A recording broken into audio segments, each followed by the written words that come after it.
Fergie time victory, Chelsea scoring goals and a brawl at the Mumbai Football Arena. Welcome to the Corner Flag. I'm Amog. I'm Mukesh. And I'm Prashant.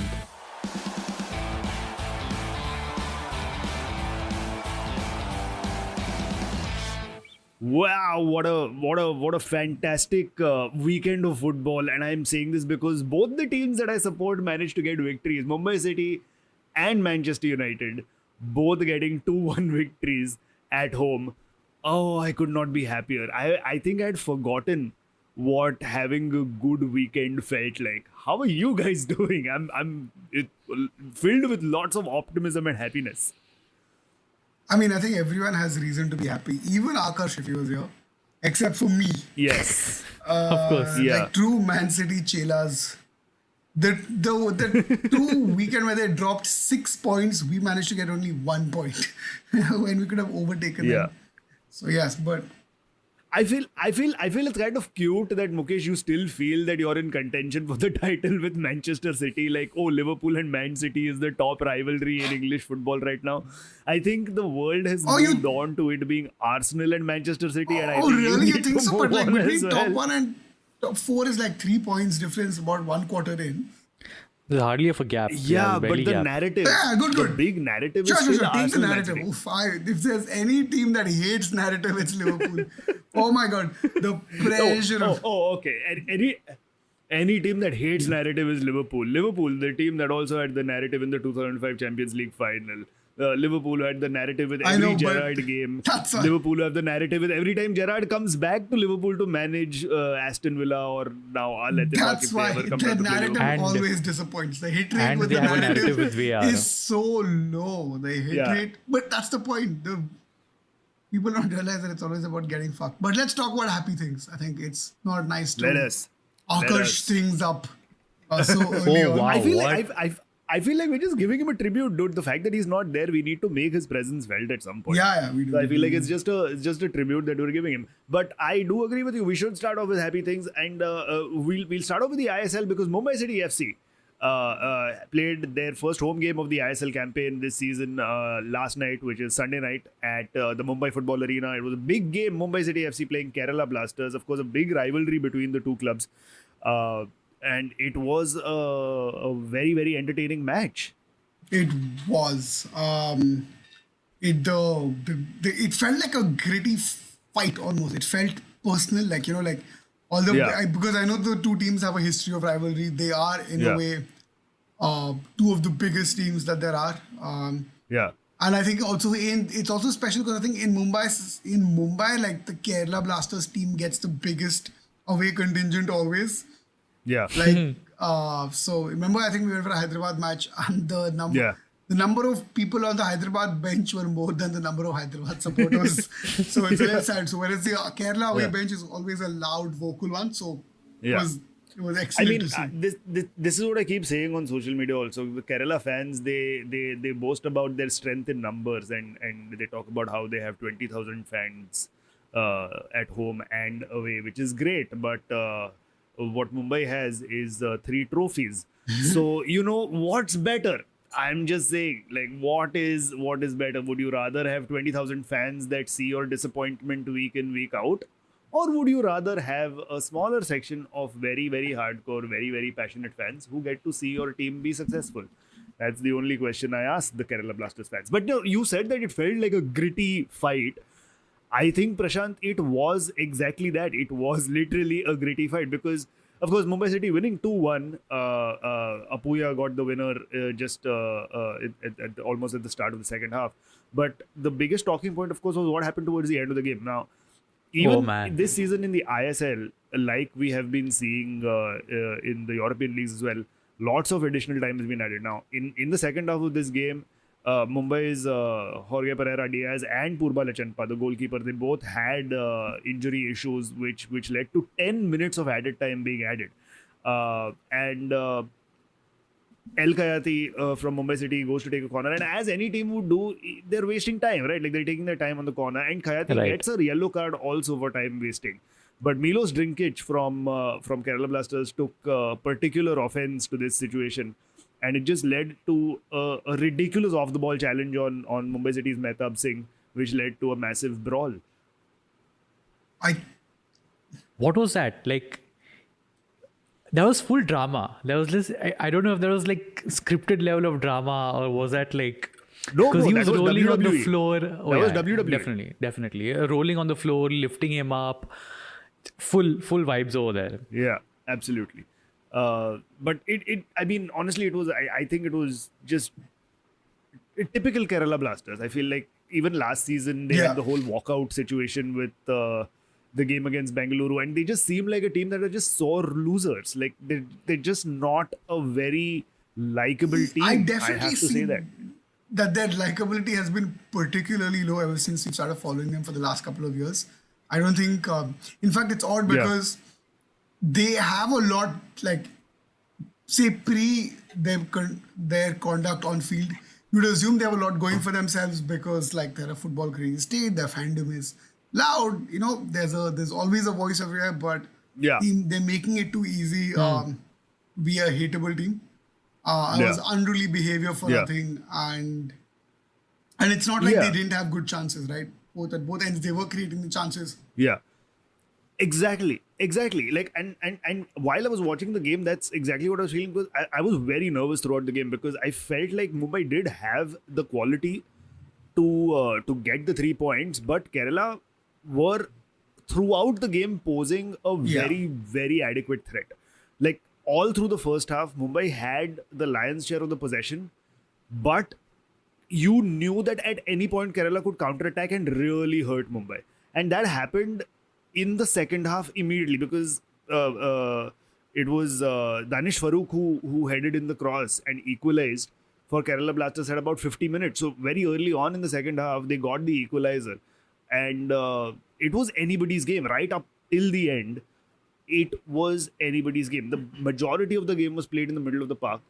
And it could have gone either way, honestly. If Kerala would have just kept their heads on their shoulders and not lost control, maybe they could have come away with at least a point in this game. But luckily for Mumbai City FC, they didn't. They didn't have that quality. They didn't have that control. And I think Kerala Blasters are they're not an underdog team to resort to a physical game. They're not such an underdog compared to Mumbai City that they can't conceive of creating a chance even in the last minute of football, right? So I think that the conduct was piss poor in an otherwise great game. An entertaining game in the presence of Nita Ambani and other. Yeah, in the presence of Nita Ambani, in the presence of Alia Bhatt and Ranbir Kapoor, like all the stars came out last night. But it was a fantastic game. Speaking of the game, by the way, I don't know if you managed to catch this on the TV while you guys were watching it. Pulasta Dhar, who does the commentary for the ISL, fantastic guy. He had a lovely line, which really, I mean, I saw the highlights later, and that's where I caught it. So I don't know if you guys caught it live while watching it on TV. But he had a fantastic line when Mumbai scored the first goal. Jorge Pereira Diaz opened scoring for Mumbai. Of course, he used to play for Kerala Blasters a few seasons ago. And his line was, once a Jedi for Kerala, now he's their Darth Vader. And I'm like, Pulasta, well done, dude. What a place to put in a Star Wars reference. Fucking well done. Massive respect. As a big Star Wars fan, I was like, oh fuck, well done, dude. He's so good into the commentary. He's so passionate about it. The passion really comes out, and that's what you want from a football commentator, you know. So Pulasta, I don't know if Pulasta listens to the Corner Flag. I hope he does. I'll send him this episode and tell him that he's got an honorable mention on the pod. But fantastic stuff by Pulasta. Also, speaking of the game, while I was at the stadium, and this is for the listeners, I've already told you guys, but while I was at the game, I recorded something cool. You know, I did a match day vlog, which we will release on our YouTube channel tomorrow, which is Tuesday, which is when the episode will go out on your podcast feeds as well. So at some point later in the day on Tuesday, hopefully, if it all works out, the matchday vlog for Mumbai City FC versus Kerala Blasters will be out on our YouTube. So head over to our YouTube channel. It's youtube.com/@cornerflagpod. Hit that subscribe button, hit the bell icon, smash those likes, start commenting on our videos, and look forward to this video. And once you see this video, please do tell us what you thought of it. Please let us know what your honest feedback is. Comment on the video because this is the first time I'm doing a match day vlog, so the medium is new for me as well. and with your feedback, with your comments, hopefully I'll get better. So yeah, you guys want to tell them to subscribe to the YouTube channel as well, or Yeah, do that, guys. Subscribe. Smash. well Yeah. done. Well, For well, sure. well Watch done, the Mukesh. videos. Watch Guys- the videos. Come on our live streams. Give Guys, us some thoughts on absolute- what you guys want to do on the live streams. Because Amog is doing work when he's supposed to enjoy also, guys. That's how much hard work he's putting. So Yeah. please, Working my- hard or hardly working? Huh? No, working hard only, bastard. My wife is going to kill me. She's like, how much do you need to talk about football? How much? Because I've done fucking pre-match live stream we did on Saturday. Then the United game happened. Then post the United game, I did the live stream on the United channel. Then I went for the game yesterday. Now I'm recording this today. So it has been a football-filled weekend. I feel like I'm saturated now. So thanks, guys. Thanks for the tap in. After all my hard work running through the entire fucking defense. Well done, you fuckers. But yes, so on that note, let's get into the Premier League. Big result for Arsenal. Arsenal beating Man City 1-0. And this is why, Mukesh, I kept saying that the rivalry, the narrative is now Arsenal and Manchester City. Sure. Liverpool does not feature. That's good. That's actually excellent for now. No, because we Liverpool's got its own different narrative. Yeah. We'll get into that. We have a Yeah. VAR-ative. We are saying, our job is like, I'm going to take on villain number 2. You take on the Yeah. main villain, which is Man City. We're going to destroy the crap out of those side villain Yeah. teams. So, In a 3-act story structure, your story B. yeah. But what a king of story be. तू hero के Well, best friend का conflict No, point we are Mary and Pippin. Now that we're going with pop. We are Mary and Pippin going on an adventure. Yeah. Having second breakfast and also taking down VAR. So that's where we Yes. But yes, are. We are taking we're down not VAR. I saw it. Saruman. We got Varuman. it. I heard this. Sorry. Had to crack a Saruman Varuman joke. Huh? No. For all the Lord of the Rings fans who listen to the corner flag, I feel like that Venn diagram is very small. Like the Yeah. Lord of the Rings fans and corner flag fans, that Venn diagram is barely. And after that joke, they became fans of neither. Yeah, They unsubscribed to both. I'm just glad that I'm not the one cracking bad jokes Yeah, that's great. yet. In fact, they went and edited J.R.R. Tolkien's Wikipedia page to VAR Tolkien. Cue. Just cue. Guys, I swear, the only thing I've done different in the lead up to this podcast is I have some chia pudding because I thought that was some nice dessert to have and see what the result is. Was there some weed in that? I Because have you feel no like you're idea. fucking stoned, dude. Yeah, some chia pudding and peanut butter I had. Anyway, It's okay, dude. Like, you can eat unhealthy Oh, no, and no, not justify it to us. Like, there's no reason for us or our listeners to know that you're eating healthy. No, I want to live the life of an actor or an athlete with none of the work or the fame. Or That's the my money. dream. Or the money, yeah, of course. Of course. Boy, that's a given. Fantastic stuff. No, we are talking about Arsenal versus Man City. We'll get to Liverpool in a bit, Mukesh. But I just want to ask Prashant, should we start trending Pep out? Is it time for him to go? Because 2 back-to-back defeats, and that is Seriously? just not the Man City way. Really? I'm being sarcastic, Truth. Of course not. Thank God. Seriously. I was like, how did you become so fickle? I was like, what? No. No, but I've been a Wait, Pep wait. out guy since 2017. You That's have for to a very be. different reason. You have That's to for be. a very different reason. Yeah. Yeah. Right. But 2 back-to-back defeats for Pep, and I feel like I feel like he was a little bit to blame, and this is classic Pep overthinking, overtinkering. I mean, his starting lineup was a little surprising because he left Jack Grealish and Jeremy Doku on the bench, which I thought at least one of them should have started to stretch the Arsenal defense out a bit. Yeah. But with both of them on the bench, I just felt like he I don't know what he was trying to go for. Was he trying to respect Arsenal a little too much? Yes, didn't this game feel like a Wenger Ferguson game? Like it was thrillingly boring. I don't know how to explain it. It was thrillingly scrappy. Not scrappy, but it felt like a very The hype was old too much, school basically. game. No, like there's a certain way, like even the Arteta Pep games or even any top 2 teams that meet, right? Usually, and in the last 10 years even, there's been a certain like high press, high attacking game vibe to it, whereas this felt like a more midfield battles and pushing people out, like, out muscling people, physical battles. It felt like, again, man, we discussed in the podcast on a very unserious level where we talked about how Pep is returning to the Premier League roots of 4-4-2 and boring football where you cross it in and hope someone taps it in or heads it in. But this felt like a game reminiscent of that for me. It just felt like it wasn't even about respecting Arsenal. It felt like Pep was being cautious.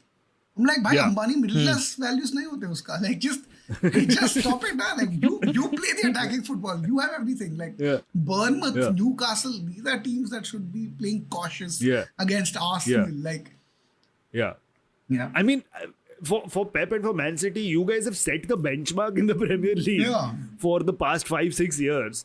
You can't be going away from your own benchmark. Exactly. And adapting your play for other teams. Like, you need to get other teams to adapt to the way you play. Yeah. So, but I just thought his starting lineup was a little weird, and even in the midfield, Rico Lewis getting a start.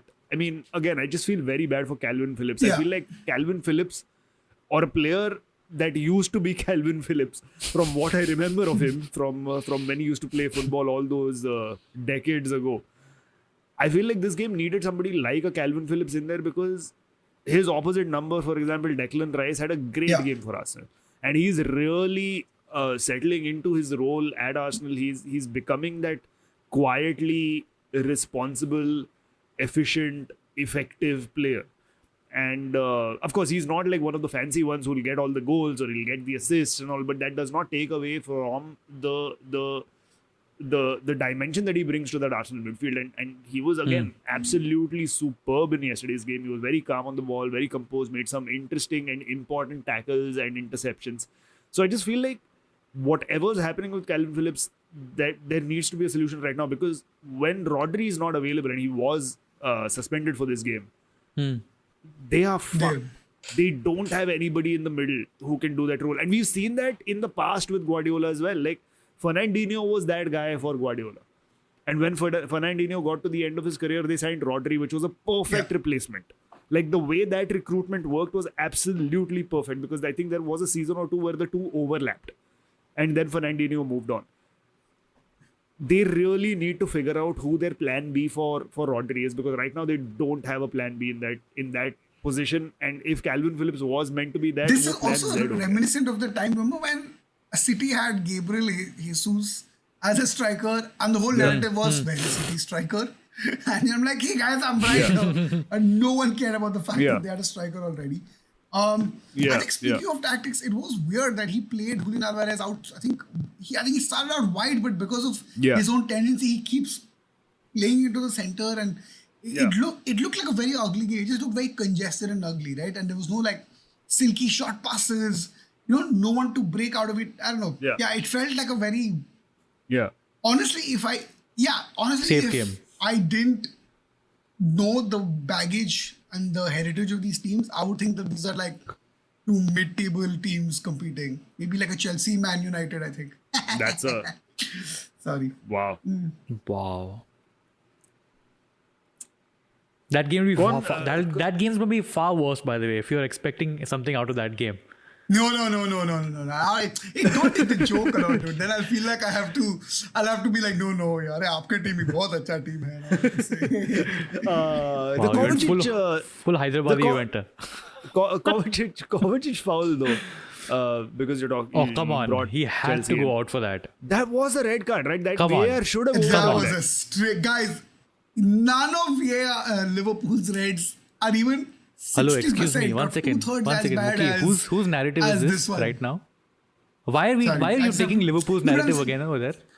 Because I'm saying it's the most. See, there are 4 red cards in that team. So I'm like, hey, none of those were red cards. If this wasn't a red card. Can I just say something? Can I just say something? Man who makes it a point to include Liverpool, even when we're talking about a game like Fulham versus Crystal Palace, says there is no narrative around Liverpool. I just want to put that out there. I just want the irony to settle down and fester, and everybody to bathe in that very irony. Now we can move on. You were saying, Mukesh? Now we can move on.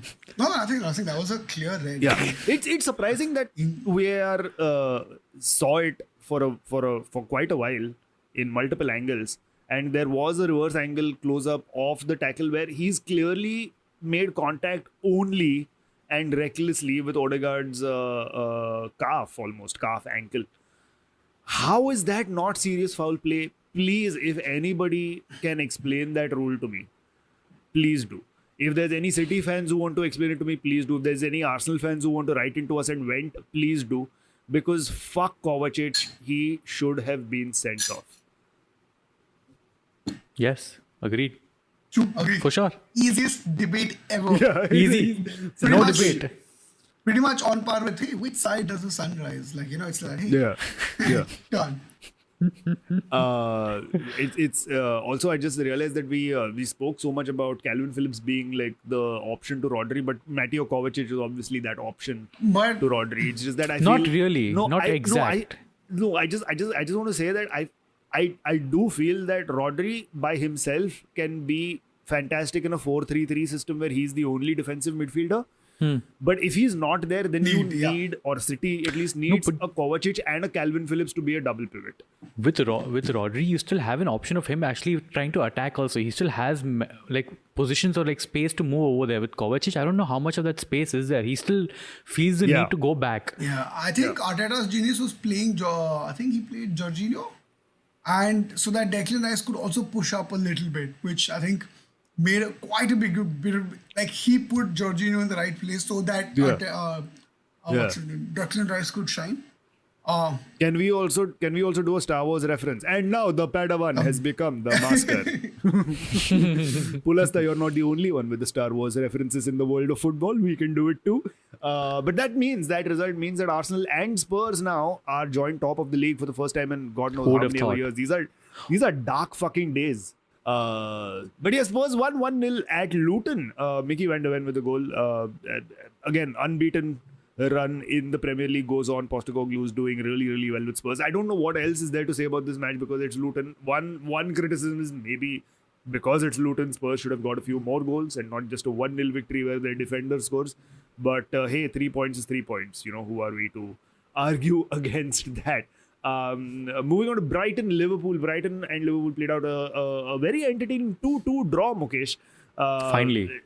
With Adingra's opener, again, it was Liverpool getting caught out in defense. It was. I think Virgil van Dijk chose an unnecessarily hard pass. Put McAllister in a hard position because he was attacked by 3 players at once. I know McAllister did have a slightly hard game, especially in the beginning. I thought he did well. Like, overall, he did okay. But I think that pass, it really wasn't his fault. I think it was Virgil van Dijk who made a clear error. There was Robertson on the side. There was Alisson at the back. Probably even a more ambitious pass to somewhere down the line to a Salah or that side, or a Diaz on the other. But I think it was a very poor pass from Van Dijk. And yeah, I think not looking so much like a bargain now, is it? Still a bargain. One more cup, guys. One more cup. That is the hill you're choosing to die on. I just want to point that out. It was nice for Roberto De Zerbi to actually get the Brighton fans to applaud Alexis McAllister at the end, considering he was one of their own. Although, do you think it had shades of Isko Talia Maro plays? He gave us the first goal. Was it a shade of that? And even Alexis was like, yaar, nahi chahiye. I don't want applause. I don't want this shit. No, but I thought it was too wholesome. So I felt like this game, if I just didn't support Liverpool, I would have really enjoyed it. But it sucks that I had to support Liverpool because I thought 2-2 was a fair result, honestly. I had to be unbiased, but who cares? I'm going to clip that little bit of what you just said and I'm going to share it everywhere. It sucks that I support Liverpool. That's it. That's it. And that's going to be my response to everything. You have dug yourself your own grave, my friend. So, there we go. Ryan Gravenberch had a great opportunity to open his Liverpool account. That cost Liverpool the game. Because had that gone in 3-1, we could have allowed... The substitution would have been more defense. Maybe Brighton get more desperate. Maybe there's an extra goal. Maybe it becomes a 4-2. But I think when that shot didn't go in, it did feel like Liverpool were going to regret it quite a bit, because then Liverpool get more panicky. You know, when you have a costly miss, Brighton attack a little harder. It had all the makings. The second Brighton goal was coming. And again, a horrendous error from Robertson for the second goal. So I think all in all, defensively, Liverpool looking super shaky. And I think the Alexis McAllister at playing a sole 6 role didn't really work. I think whenever he's played in the number 6 role, Liverpool have played badly. When there have been 2 6s, or when there's a double pivot, then he's been better. I mean, maybe not he's been better. The results have been better. Let's not all pin it on him. The results have been better. So either you play Endo Wataru, the samurai scouser, who's the number 6, by the way. Samurai He's scouser. played as a number 6. He's bought in to be the number 6. So you either play and then be like, hey man, you have to up your quality, or give McAllister a double pivot and let him be a lot freer. So I thought this is also not just defensive errors, but also tactical errors from Liverpool's coaching staff. Yeah. Do you think this was like the XG game of the season? Like, there were so many goals that could have been from both Liverpool and Brighton side. Like, it's a shame that it ended 2-2. It could have easily been like 4-4 or something. I wish it was a 4-3. Of course you do. Of course you do. But a team that did score 4 goals, of course, Chelsea. Prashant is smiling and beaming with the Stamford Bridge background behind him. 4 goals scored by Chelsea. मतलब ये होता कैसे? ये कैसे? How is this even possible, Prash? You have to believe this is light bulb. All the London teams coming together. मतलब Chelsea के इतने बुरे दिन आ गए कि उन लोग का टीम टॉक्स भी उन लोगों ने आउटसोर्स किया है. वो भी actually not Nothing, from they just Arteta, played- but from a recording of Arteta. Correct. They just played Amazon Prime. They said, guys, ये देख लो. Basically. No, but it was a fantastic game. Because Great game. The one thing that changed Chelsea's fortunes in this game was Raheem Sterling, because that man was on absolute fire. What a performance from him. Involved in, I think, all the goals. Almost everything. He was just making those runs, just like through and through. He got them the penalty. One was an assist and then one scored, and maybe even Yeah, he was involved in the own goal, which equalized. Then he got them the penalty. Then he scored his goal. And then Nicholas Jackson's goal, he provided the second assist. Second assist, the yeah. second assist. The assist before the assist. So I think and we'll talk about Man United as well in the second half. But I feel like this weekend has been a turning point for both clubs because of the way the victories have come about for both clubs. And we're talking about Chelsea right now, and the fact that they've managed to go out and score 4 goals. And in the last game, Mudryk, scored his first goal. So these are all positive signs, I feel. And I think Chelsea fans will start feeling a little bit of relief now, because that proverbial monkey is now off their backs.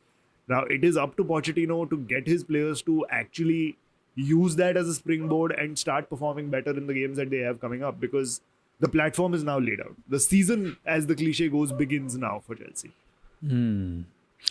They still have space, to really improve, because it's not just about, if you see the previous games, they were actually having a problem with having to finish the goals itself.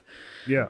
So, I mean, if they are able to finish that off, they're okay. But I don't know how much of a focus Pochettino wants to do on attack alone, because we've seen this with Chelsea in the past, that they put too much focus on attack and then the defense just goes for a toss.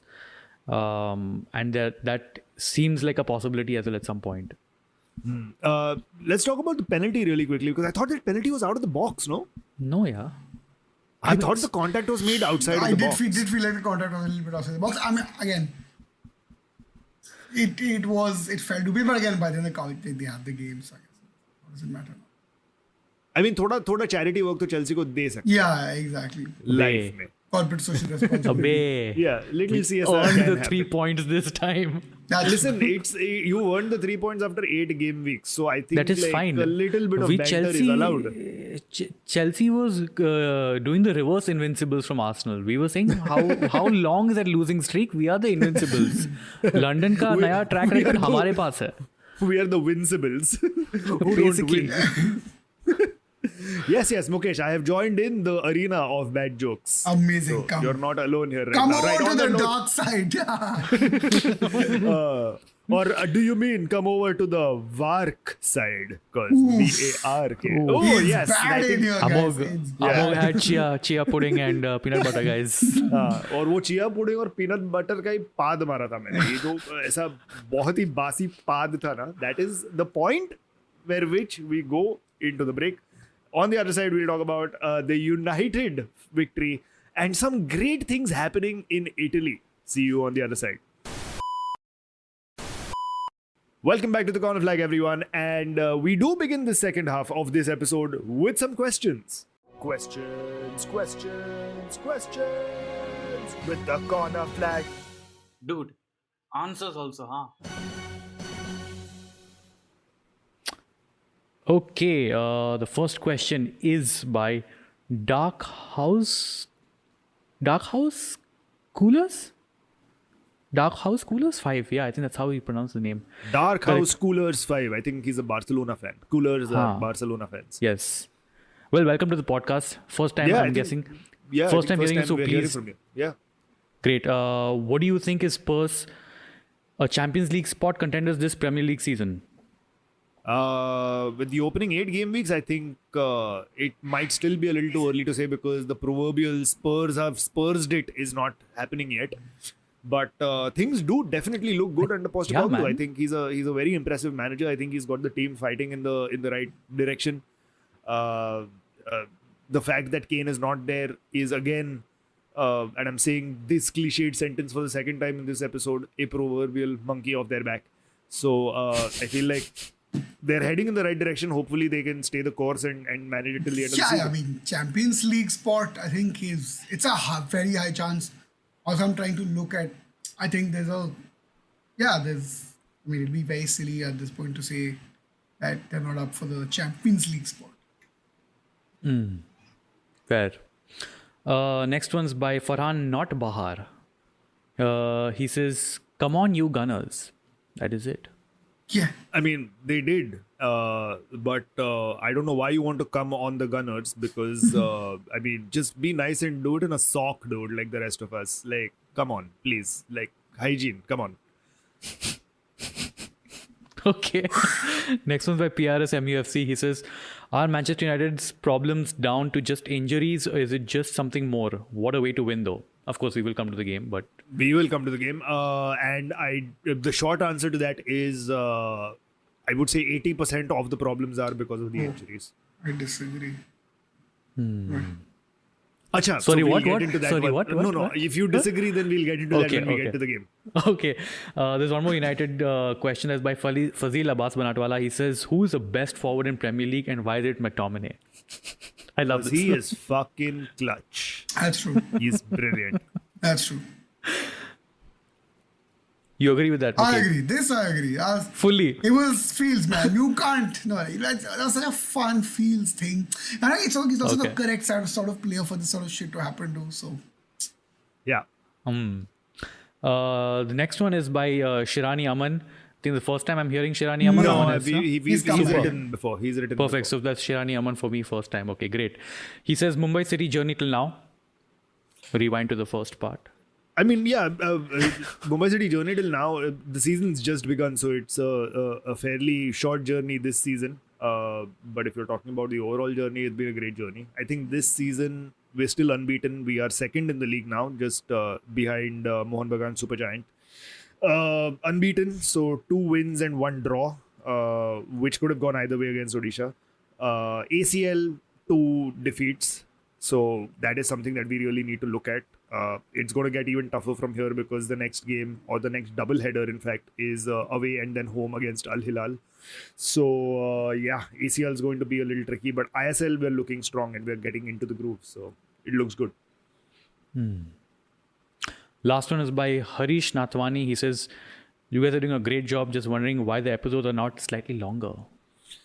Harish, I think this is the first time you have written into this segment, so thank you for writing in. I believe when we did the live stream, I managed to catch a comment that you put in the live chat, but unfortunately we didn't have time to address all the comments during the Game Week 8 live stream preview that we did on our YouTube channel, which again, guys, subscribe to the YouTube channel at @CornerFlagPod on YouTube. Why we're not doing more than hour-long episodes? Because that is just way too much content, bro. इतना time नहीं है किसी के पास. हम लोग Have you heard our episodes, Harish? We do a lot of bakchodi in the middle. We run out of the bakchodi also. Yes. See, the thing is, the honest answer is because it does take a lot of time, and more than anything else, what we want to do is be regular in releasing episodes every week. So if to achieve that, we need to make sure that the episode length is a certain amount. Then that's what we go for. Also, our producers at Idea Brew Studios keep telling us that the ideal podcast length of an episode should be 30 minutes. And we always fight with them saying, nahi, 30 minutes mein kuch nahi hoga. Hum kuch nahi bol payenge 30 minutes mein. We won't be able to have our fun and also analyze the games in 30 minutes. So, 60 minutes, anywhere between 50 to 1 hour, 10 minutes is the sweet spot for us. But what we're trying to do, Harish, but what we're trying to do, Harish, is apart from the regular Corner Flag episodes that we drop on your podcast feeds every Tuesday, we're trying to create a lot more content throughout the week. So again, subscribe to the YouTube channel for that, because the more subscribers that come to the YouTube channel, the more impetus it gives us to actually work towards creating content for that audience. So thank you for writing in, and we hope you enjoy listening to all the future episodes as well. And that's the end of our questions. All right, thank you. Let's then neatly go on to United 2, Brentford 1. And Mukesh, I completely agree with you. The Scott McTominay brace in stoppage time to get us the win was absolutely perfect. And we were talking about narratives at the start of this episode. How about this for a narrative? Earlier this week, very unfortunately, Sir Alex Ferguson's wife, Lady Cathy, passed away. And that's why the United players were all wearing the black armbands.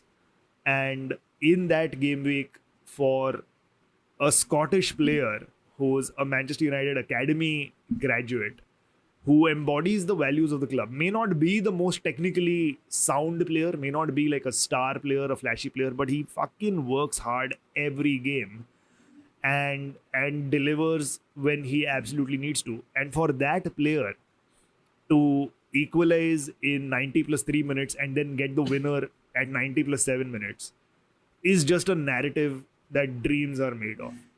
It was an absolute fantastic game, but it started off like the same old thing. I don't know what this whole situation is that United have created for themselves, which is पहला 20 minute एकदम मस्त खेलेगा, इतना hardcore pressing करेगा, dominate possession, play some fantastic football, but not really score. And as soon as 20 minutes happens, we give a goal away. Immediately. This goal again, Brentford, I think, scored in the 23rd or 24th minute. As soon as that 20-minute barrier is done, they always get a goal. We always go goal down. And then we have no response. We have zero response till the very end. Luckily, in this game, Scott McTominay comes on. He comes on in the 87th minute, that too. It's not even like he was on for a very long time. He comes on very, very late in the game and then makes that impact so beautifully. 86th minute or something, yeah. 87th minute, yeah. 87th minute he came on and got 2 goals in stoppage time. So it was this pattern of dominating for the first 20 minutes but not really having anything to show for it and then going a goal down needs to stop. I mean, I think it is still, I think they have jitters, right? I think you can see that obviously, I don't think players are immune to the criticism. Players are unaware of the narrative talks that's going to happen. So I think there's, like, United still a team that's, I think in this squad, maybe not, I don't want to say team, maybe this squad is figuring out balances. They're going to figure out their identity and location within football. Which is why you can clearly see it's a very nervous team. Every miss feels like, I feel like every time they miss a pass or they miss a goal or a shot, they can see the social media hatred. Like, you can see the players being like, someone's gonna troll this. And then like, oh, the compilation's getting ready. So you can see that pressure. And that's the sort of desperation that United have, except for Bruno Fernandes, who's probably just he just looks like he wants to crib. Like he feels like he's enjoying whining. Like, sometimes a good cry, a good rant, that he gets pleasure from a good whine. He just throw his hands up. He looks like that. So that's great. Yeah. We have to talk about Harry Maguire because he was absolutely solid in yesterday's game. Of course, a lot of it's come to that point, with the United fans where the United defense has been playing so badly, where United fans were crying out for Harry Maguire to get a start. Like, life has come full circle for Harry Maguire after all the trolling. United fans are actually like, please usko khilao yaar, please usko khilao. And when Eric Ten Hag puts out the team for this game with Harry Maguire and Johnny Evans in the middle of defense, everybody's like, oh fuck, like what is going to happen? Like there was a case of thank fucking God, like this is a new look defense that gives us a chance of being a little more solid at the back. But there was also obviously a lot of nervousness about the fact that Evans and Maguire was starting. Maguire, yeah. But I think both of them played really, really well. Like it was a solid performance, and to top it off, Maguire got the assist for McTominay's winner. Yeah, I feel like again for Harry Maguire, I think he finally realized that he has a point to prove. And you know how we made fun of him for wanting to fight for his place at United and staying here. I feel like on the back of this performance, if he puts in 3-4 more performances back to back like this, and right now is the best time because he has the time. Martinez is out for a long time. Lindelof is not really in form. So going by this performance, I feel like Maguire's gone further up the pecking order. If he can form a nice partnership with Rafael Varane and put in 3-4 back-to-back good performances, I feel like this is a comeback story that can really work. Amog, let me tell you about how it's a very bad habit Could see this happening. to start creating narratives. I'm telling you this as a friend. As someone who wants to troll you in the future, I'm happy. But as a friend, I just want to at least be like, I warned him at least. Don't start narratives, beta. It's just starting. Like, there's a thing, right? If you give a monkey a typewriter and give it some 1,000 hours, at some point it will type a coherent sentence. Like, let's not get carried away. Again, good for him. Like, let's not get carried away. I'm getting him into my FPL team next weekend and giving him the triple captain. Doing it. Not really doing it. No, not really doing it. Right. Akash is not here, but let's quickly talk about Everton 3, Bournemouth 0. It really sucks that Akash isn't here because fantastic victory at Goodison Park. Yeah, fantastic. Again, like 3 goals at Goodison Park. Even the commentator was like, are we seeing Everton score 3 goals at Goodison Park? Yes, we are. I think this has been a great week for football commentators in general. Yeah. But, just taking a slight dig at Everton, but still making it sound very passionate. Yes, and it's the clean sheet. It's not just 3 goals. It's 3 goals and a clean sheet. My God, I think Akash does it on purpose. I feel like Akash, because we know how much he believes in all these superstitions and jinxes, he feels like if he doesn't come for the podcast, then he's going to be rewarded with an Everton win. Yeah. So I think we should just wait for them to be Everton again soon, and then we'll see. We're good to go. Yeah. It was a fantastic goal from Jack Harrison, by the way. His first goal for Everton. Fantastic goal. After being transferred, he was transferred with an injury, but he's finally back fit. And he started the game. Fantastic placement. Like, it was a long-range effort, but it was not just a rocket. It was placed. The long-range effort being placed is a very, very rare occurrence. Yeah, and even the goalkeeper just was in shock of how good a shot that was. And the way it kissed the underside of the bar, oh my God, that was such a beautiful shot. Beautiful goal. Right, before we end the episode, we're just going to quickly go to Serie A because interesting and hilarious scenes in the game against Genoa for AC Milan. Mike Maignan, the AC Milan goalkeeper, was sent off towards the end of the game and they had no substitutes available. So Olivier Giroud stepped up to be the goalkeeper and he made some great saves. He made some fantastic saves. He made it as a goalkeeper to the team of the Serie A team of the week, which I thought was fantastic. Which is just brilliant to actually...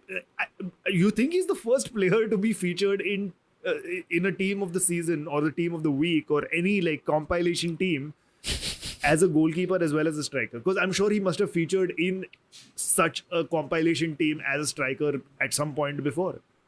Yeah, he was... Wow. That was a great save. He died. Also, it was very brave. I think both of them being a great save in terms of skill. It was just superbly brave of him. Like, whenever outfield players play as a keeper, they realize how brave you have to be as a shot stopper. Like, like all we see are the athleticism of a keeper and the distribution of a keeper. But I think the amount of bravery that a goalkeeper needs, but to just see him dive at the feet, be ready to take the kick on the face was incredible. That was absolutely incredible. All heart. Yeah. Can I tell you another interesting bit about this entire situation, right? Christian Pulisic, your era of Pulisic, is currently at AC Milan, right? And he was the one who scored the only goal of the game. So, it's not like he had a bad game or anything. But Christian Pulisic apparently also offered to take over in goal, but was considered too short. Oh, no. Oh, no. And as a result, it was World Cup winner Giroud who took up the goalkeeping responsibilities. And because of his performance as a goalkeeper, AC Milan have released Olivier Giroud goalkeeper kits available for sale on their online store. Hopefully buying it. I'm buying it. Yay for capitalism, guys. Yeah. It's fucking opportunistic shit, but this is so cool. And AC Milan in a statement said Olivier Giroud became part of Milan's history by courageously defending the AC Milan goal in the final minutes of the Rossoneri's match against Genoa. The club has decided to honour his performance in its last line of defence by putting him in the list of goalkeepers. Additionally, fans can now purchase the goalkeeper jersey and customize it with Giroud 9. It's fantastic stuff. Absolutely great stuff. Right, on that note, it is time to end this episode. Thank you so much, everybody, for listening to the Conflag. If you'd like to get in touch with us and tell us what you thought of this episode, you can reach us on our social media. You can find Mukesh on Instagram at Mukesh Manjunath. And you can find Prashant on Instagram at Prash224. And you can find me on Instagram and Twitter at Amograndive. And that's because his name is Amog Varandive. Amog Varandive. Rafael Varandive. The VAR puns need to stop, Mukesh. They need to stop. You can also follow. I will stop them when the bad decisions stop. Yeah, which we didn't talk about. There was a really bad decision against Liverpool where a player should have been red carded and wasn't. Pascal Gross, who went out to score the goal. Oof! I was like, let's not. Let me not put the depressing rant up in the episode. But then I was like, I couldn't help it. ये सब edit होगा. This will be edited. No. You can also follow the Corner Flag on Instagram and Twitter at @CornerFlagPod. Like we said earlier, do subscribe to the Corner Flag YouTube channel. Go on to youtube.com/@CornerFlagPod and hit that subscribe button. Lots of interesting things coming your way. First of which is a match day vlog from the game between Mumbai City FC and Kerala Blasters FC. I was at the stadium at the Mumbai Football Arena, and there's some great bits of play that we witnessed over there. So do check it out and tell us what you think. Shout out to Kezad Gharda for composing our theme tune. And until next week, it is goodbye from us. So say bye, Mukesh. Bye, guys. Say bye, Prashant. Bye, guys. And it's bye from me.